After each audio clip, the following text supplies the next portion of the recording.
Advanced Principles Podcast, or APP, was created to be an outlet for like minded individuals to share in the broader conversations on leadership, retail market updates, and incredible personal success stories. On APP, you will hear a collection of stories from the titans of the retail industry, as well as thought and practice leaders covering the spectrum of the economy. Please click the subscribe button and look for the newest episodes to be released. At the most high demand time possible in our industry. So we trained over 300 dealerships on the East Coast. And it's amazing to me that it really has stood the test of time. I'm looking forward to the days coming, and I know that we'll continue to be an industry leader.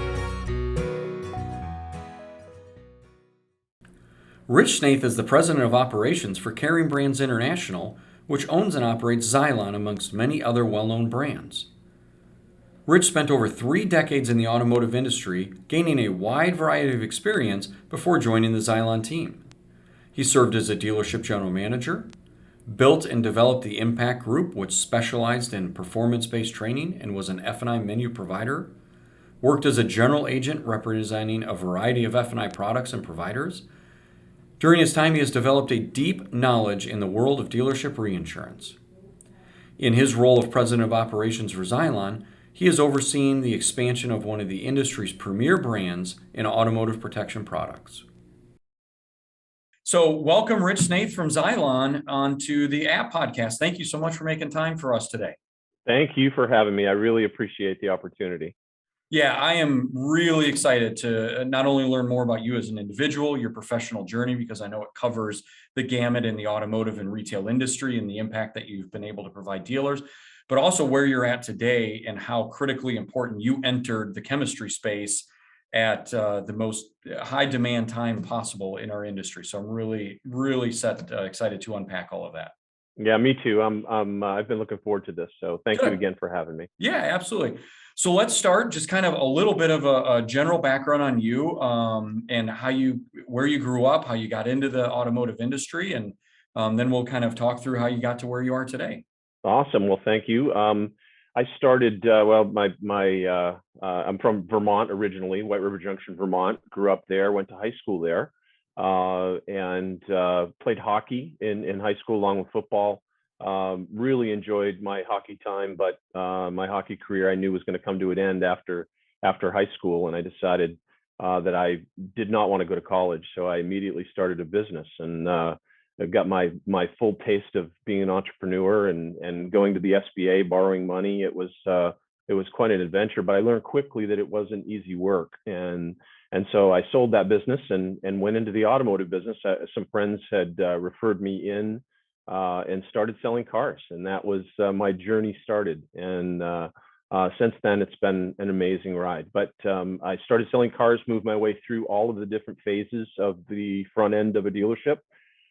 Ended up in the North Shore of Boston as an F&I director for a small group of stores, and I got a taste of a training company that came in to train me on a system that enabled me as a finance manager to walk the customer down a lane, offering F&I products. And so I got a real good taste for that. I went out on the road, eventually got away from the retail space to start training. And I trained for a company, again, out of the South in F&I training, but then decided I wanted to go out on my own, and was a partner. I had a very good partner at the Impact Group, and we started our journey there. We trained over 300 dealerships on the East Coast. It really gave me an insight into the problems that exist in a dealership, and also the sort of the evolution, or the start of the evolution of the menu. But all of our work there was performance based, and so we took a percentage of the increase over and above what the dealer's benchmark was. And that was an amazing journey, and sold my interest in the Impact Group and went home to drive my beautiful wife crazy for a little while and play too much golf and do all those fun things. But then fulfilled a lifelong dream of buying and selling small businesses just for a short period of time but I really missed the automobile industry. And so I came back as a general agent. I've had a love for reinsurance, or I should have said at that time it was an admiration of reinsurance. And so I just immersed myself in that world to try to understand more about it so that I could explain it to a dealer. And so I started an agency really focused on reinsurance. And I ran that, built that over the next couple of years. That was a lot of fun. I really enjoyed that. But I was craving getting back on the road a little bit and helping build a business. And I was recruited by a small reinsurance administrator by the name of Sidecars, and went to work with them as the director of sales. So great people, small company at the time. We built quite a good outlet of reinsured dealers, and really again worked there for about 4 years, and met at that time. I built a reinsurance program for Xylon, and I met the current owner of Xylon, Kevin Common, who owns Caring Brands International, which is the parent company of Xylon. And great people again. Really felt a good connection with Xylon. I thought they were in a good position to break through and really make a name. And so he had again recently purchased Xylon and thought that it was just a wonderful fit, and began my journey with Xylon right at the start of the pandemic. And so that was a lot of fun. But today, with Xylon as the president of operations, and it's been nothing but fulfilling and a great addition to my journey in the automotive space. Yeah, that's fantastic. So certainly have touched a lot of aspects of the retail transaction, both in a dealership and outside a dealership. And certainly the transaction piece has changed. The menu presentation has changed, certainly from the time that you were in retail.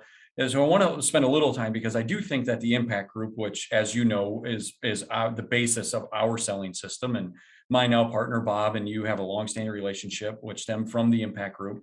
Talk a little bit about some of the psychology that went into it back then, because if I'm not mistaken, when you were out there doing fee-based training, which is a hard job to do, Yes, you're competing against, if anything, a paper menu, if there was anything beyond just brochure selling at that point in time. So what was the introduction of kind of the digital journey that to me mirrors the road to the sale on the front end, but kind of digitizing it and some of the psychology that went into that? Well, that's a great question. So the original provider of what I consider the menu was a company called Profitware, and they used digitally, they used a follow the bouncing ball theory, where you took the customer down a path, qualifying and asking questions before you got to the payday. You got to the time to disclose what the payment would be, when the customer was a little bit more forthgiving with their information as to what their driving habits were, or just different qualifying questions that we would ask. But it was basic information. It was a DOS program, and it was very, very simple. It wasn't today's menu that you printed and went down through products. It was gathering info, letting the customer know what they qualified for and what term they qualified for. And oftentimes, based on their income to debt, it was a shorter term, which benefited the customer, but also raised their expectations as to where their payment should be. And so, but you had a lot of good information from that gathering of data. And then the disclosure happened. And so that was my introduction into using audio, video rather, to really involve the customer so that you could get to the end result a little faster. And so I really enjoyed that time. And I think the industry was ready for that, because it was really just it was paper and pencil, and to train on a system made my job at the Impact Group, our jobs collectively at the Impact Group, a lot easier. To take a system, train on it, expand it. Bob did an amazing job with that at the Impact Group with us, and so I was very fortunate to have worked with Bob and participated in those early days of designing that system. Yeah, yeah, very cool. And it's amazing to me that it really has stood the test of time as other whiz bang menus, tablets, everything has kind of come and gone from all the, the full desktop menu now that you see in some of the stores. The core, from what I understand, because I wasn't there at the beginning, but the core of Impact is still intact today, leveraging the same philosophies, the same practices, certainly enhanced and evolved with the times, but the essence of it hasn't changed much, which really speaks to how ahead of the curve you all were back then when you were first introducing to it. And I would imagine how lucky the dealers were to have access to it that early in the stage, and how much they must have been outperforming their counterparts in the F&I department. Yeah, it was the base levels of PVR back then. Our average base level was in the $300 to $400 per car range, and we took almost immediately. We took the dealers to the $1,100-$1,200 mark, and the dealer immediately was like, yeah, I think the dealer was upset that they hadn't done that for themselves before, but also it really opened their eyes up as to what is possible in the F&I department. Very rarely did we have a PVR that was over $500 a car, and so it just shows you the evolution and the mindset to try to improve through a system. I've always been a believer in process, and so bringing the customer down a designed process, I think, is super important to increasing and to maximizing profitability. Yeah, I agree. And even back, I got into retail in '95, and it was brochures, paper menu, if even that. But you had, the cost of ownership graph that you always marked on the back with the Right. Sharpie and everything. And you're right, 3, 4, 500. I tell people when I got into retail, and started working in F&I, $600 was a great job, a Yeah. great job. Yeah. If you are anywhere close to 1,000, you wrote your own ticket. Yeah. And Sure. dealers spent so much time bringing in front end training companies, the road to the sale, the steps to the sale, the meet and greet, the walk around, hood and trunk show, all that. But then as soon as the customer transitioned to the F&I department, it was just, the wild, wild west. There was no process True. implemented. And I think, Impact is a great tool within the process, and it facilitates a great process and a great journey. And it's cool to see that because of the success that we see when we introduce it to a store that's on some other menu, without a system, the lift that you still see is very similar in percentages, I would imagine, to what it was then to what it is today. Yeah, for sure. In Impact, I have to say, Impact when I left Impact, they did an amazing job transitioning to that F&I world. They took it to a new level as to just again, showing, merchandising the product to the customer, gathering information, gathering good, useful information, but then merchandising the product to the customer. I think they really fully embraced the menu. Great timing in that transition. I was more of a nuts and bolts guy. I wanted to get into the dealership, roll my sleeves up, spend time at the desk, understand how the car was sold, and making sure that it was sold before it went into the F&I office, and designing that system, that process to get it to the point where a business manager, finance manager could present all the products to the customer every time. Yeah, that's fantastic. So then your journey takes you a little excursion into representing small businesses, which I got to think is just phenomenal, and met some great entrepreneurs along the way. And it's cool that Definitely. you fulfilled that lifelong dream. But then into the general agency space, with a little bit of time removed from calling on dealers there. Were you surprised at all of either the lack of evolution in the F&I or the sales process, because the way that deals are desk now is different than they were back then as well? And what money was still being left on the table by dealers just from not following good practices or still allowing poor practices? Oh, and it was, I was amazed at how much the business had changed over a short period of time. It was, I basically took 4 to 5 years off, and I was completely floored with how it had evolved into a more compliant, more of a consistent presentation of F&I products. But again, I saw the same things that I saw when I was with the Impact Group.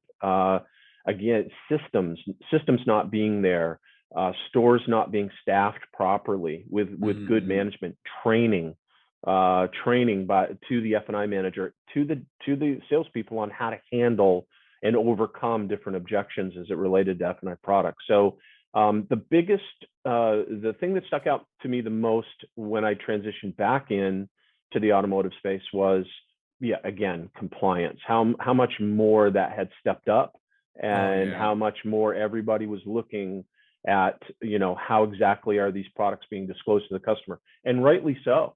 That really, the industry, I think, in general, needed to take that step, and it did. And so I really had to sort of learn, not learn the compliance side, but just learn what was right, what was wrong, who was, what should be said, what shouldn't be said, to be compliant, to fall in line with what, the industry was doing in general. Yeah, absolutely. Certainly had to be I'm sure that you were a quick study to get yourself backed up to speed, but there were some dynamic changes when you speak of regulation and how deals were coming back into the F&I office, and that's incredibly exciting. And being on the forefront, obviously, with the menu and Impact Group, coming into the general agency and really having that passion and a heart for dealer participation and reinsurance and different profit sharing structures, which was around that time still a little bit of a nuance in the industry. You had dealers that, I don't want to do anything that's offshore. I don't want to be at risk. Right. I don't want to, do business with the dealer down the street. So I'm sure as you're getting back up to speed, you're having to kind of dispel some of those myths that were out there about dealer participation. And I think, because I have a very similar passion for dealer participation, and I think it is just one of the coolest unicorns in our industry, that all too often dealers are misinformed because there's poor representation out there and so many mistruths. But that had to be really cool to be able to sit down with a dealer, one, with your background, show them how to make more money, institute better processes from the sale of the transaction to contracting in an F&I, but then how do we protect and grow this back-end wealth management? So talk a little bit about some of those early interactions you had with your dealers as a general agent representing different participation structures. So I remember this very clearly. I went to a seminar, basically, I can't remember. I think it was a provider seminar, where they were talking about reinsurance and how the programs work. And I believe it was at NADA. It was a program designed to educate new dealers to that world. I walked out of that seminar and just looked at the gentleman I went with and said, what in the world did they just say? Because I don't really understand, what the point that they're trying to get across. And then I'm overhearing other dealer conversations to that same tune. So I said to myself then, I need to break reinsurance down so that it's simple, so people can understand it, because it really isn't that difficult. You just really need to disclose, again, very similar to the F&I world. You just need to disclose what can and where your risks are, where the problems are, where the fees are. And so you just really have to be detailed oriented in that explanation. And then once you do that and you break it down, I think any customer, anybody that you're selling to is going to understand, is easy. You're going to have better success at a yes if you break it down and they understand it. And so I found a lot of dealers were embarrassed to ask questions. They really they didn't want to sound stupid. They didn't want to sound ignorant to how reinsurance works. And so I just tried to design a system in which I really broke it down for the dealer so that they understood it. And that's really what catapulted me into the reinsurance world. I really enjoyed that piece of it. And then, of course, 2 years down the line, when they have, you're reviewing a session statement and they have $2, $3, $4, $5, $10 million in their reinsurance position, and you can point to that and their eyes light up. You change their life. I mean, you really, because their world is musical chairs. I mean, their statement shows that they made $1 million, but where is it? Where is it in their checking account? With reinsurance, it's in a checking account or it's in an account that they can see, touch, they can't necessarily withdraw it, but it's an asset for them and their families and their retirement plan. And so I really, I love that part of reinsurance and enjoyed explaining it to a dealer. Yeah. Yeah. I think it's one of the most fascinating aspects of our business. It's evolving as well. I first got introduced to reinsurance in 2006, and it was alphabet soup then. It's alphabet soup now. There were Right. porks and parks and stock racks and rent, all the different rent-a-captives that were out there. And you're right. Even 15, 16 years ago, dealers were uncomfortable because they didn't want to be known as the dealer that didn't know. Right. So there's still a lot of direct business, maybe a couple retros here and there because it was safe, it was comfortable, it was easily digestible. And now dealers have gotten more savvy. There's certainly more CFOs and CPAs in the business than there was 15, 16 years ago, either directly involved with the dealership or on an immediate phone call from the dealer. And now the structures have gotten a bit more exotic, but I do think that you still carve out a niche when you can break it down in its most simplistic forms. All too often, agents or providers will go in and they want to represent themselves as more than they are and make it more complicated because they want to be the only subject matter expert. And dealers just, it's not a good way to represent it. So I totally agree with you. The best subscription is break it down to its simplest form, share in the wealth building, create massive wealth and long-term succession planning, and really open up the dealer's world to that. So very cool.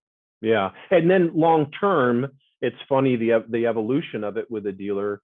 They see this nest egg growing, which is a positive thing, but then trying to make sure they stay, kicking them back into within the guardrails, as I used to say, just making sure they don't go overboard and reserve too much or do things that really step outside, paint a target on the dealer's back. So I really enjoyed that part of it too. But overall, reinsurance, I think, is the best thing that has happened in a dealer's world in a long time. That's just my personal opinion. I couldn't agree more. With all of the compression on margins, the competitive landscape, just not the environment we're in today, of course, but prior to the pandemic, with having to give away cars and just getting scraped every which way on the transaction, dealers should be allowed to be able to profit a little bit. I mean, it's a high risk, high cost business, and to be able to tuck a little money away for the future, I think is a great asset to be able to provide. For sure. And I've seen a lot of dealers grow their world, take that money, buy another store, buy used car inventory, make a floor plan company go away. Yep.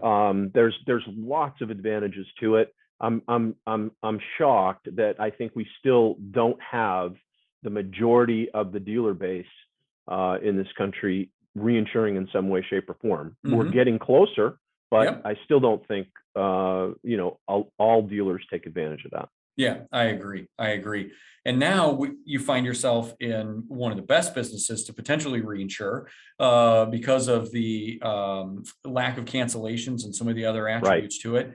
So, obviously the step from really learning the industry on the retail side back outside of Boston there to where you are today, representing one of the most prominent names in the chemistry business that's been around a long time. So maybe speak to a little bit about Xylon, because there's a lot of things out there just from a reputation standpoint about all of the different providers. So kind of the length of the company, the history of the company, the success of the company. I was amazed at the footprint of Xylon above and beyond what I knew it to be. And then your role, and then certainly we're going to spend some time talking about how you were introduced to the company, basically the same time the CDC guidelines all came out about it. Yeah, and so Xylon, in my journey, just looking at my own life, in my history in the automobile business, I've always been there for the startup, I've always started companies, or I've taken dealerships and from the beginning or the onset and tried to help them grow. And so those companies that I was affiliated with, whether it be sidecars or whether it be the Impact Group or my own agency, the dealer didn't really know per se who I was and who I was representing. with Xylon, Xylon has been in the industry for over 20 years. They're a leader, as you said. They're a leader in this space and do a tremendous job, basically because of their chemistry. Their chemistry is second to none, and they do again an amazing job. We do an amazing job with the product and the chemistry, and so my draw to them really was based on that. I really loved the name, and to be able to walk in to a new relationship or a potential new relationship and talk about Xylon's history and what they've been through, and how they've persevered through the industry times, and how they've evolved with the chemistry, I think was super intriguing and very, very exciting to be a part of. I really enjoy Xylon and the time that I've been here, and so I'm looking forward to the days coming, and I know that we'll continue to be an industry leader. Yeah. And now Kevin, with his the parent company Carrying Brands, he's got quite a background in chemistry as well. I mean, he's not new to this game. He just didn't wake up, bump his head, acquire the name Xylon, and then just forge a new path. So maybe speak to some of the credibility that he and his associates bring to what is arguably the most credible name in the chemistry space. So Kevin Common owned a company called Carrying Brands International. Kevin spent some time with Dow Corning, and so he has a lot of that background, that chemistry background. Dow was known for chemistry, Corning was known for glass, and so those two came together in this chemistry that now we see on the exterior and the interior of an automobile. And so his drive or his passion was to take that chemistry and distribute it in through many different providers, Xylon being one of them. So he was the provider to Xylon for their chemistry for years and years and years. And so as Xylon went through their changes, it became clear that Xylon was an opportunity for Kevin and Carrying Brands to purchase. And that purchase took place about 3 years ago, approximately, coming up on 3 years.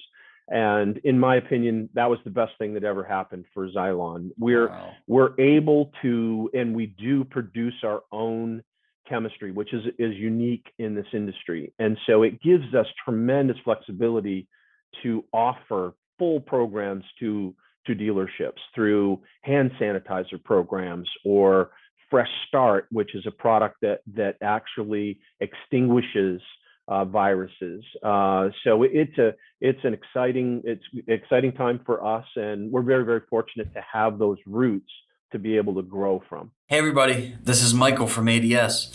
A huge thank you to Richard for coming on and showing us the American dream is still alive and well. I enjoyed listening to his stories about the formation of all these small businesses and partnering in different ventures. Next week, we will dive into more about Xylon and the future of automotive. For all the latest episodes, you can find app on Amazon Music, Apple Podcasts, Spotify, Google Podcasts, iHeartRadio, YouTube, and our website. Don't forget to hit that subscribe button. Thank you.